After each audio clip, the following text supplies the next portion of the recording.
C'est quand même choquant de lire ce genre de commentaires. 100% des personnes qui ont coopéré lors d'un contrôle de police sont restées en vie. Une bonne chose pour la protection des policiers. Tu obtempères, tu es respectueux et poli, tu repars en vie. Il faut être sacrément privilégié pour voir les choses comme ça. Parce que oui, quand tu t'appelles Corentin, que tu es blanc et que tu n'as jamais vécu de contrôle au faciès, il est plus facile de croire que tout le monde entretient le même rapport avec la police. Sauf que ce n'est pas la réalité.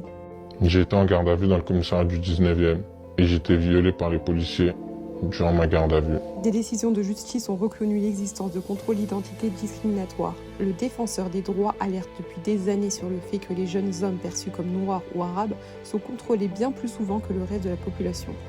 Les organisations comme Amnesty International ou HRW dénoncent elles aussi ces pratiques depuis longtemps. T'as plus de vie en fait, t'as une vie basée sur ta maladie. Je suis handicapé quoi. Malheureusement, moi c'est la police qui m'a fait ça. Ce sont les héros du monde à la base. Et malheureusement, c'est pas toujours le cas. Alors non, le problème ne commence pas uniquement lorsqu'une personne refuse d'obtempérer.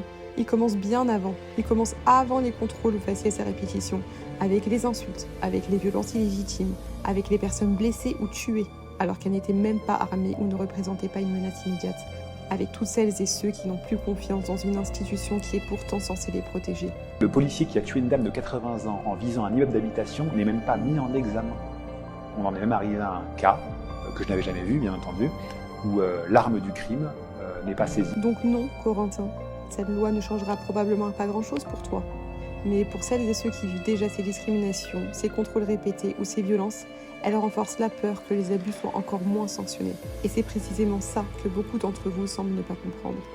Donc, si tu respectes la police, tout se passera bien. C'est nier la réalité vécue par des milliers de personnes.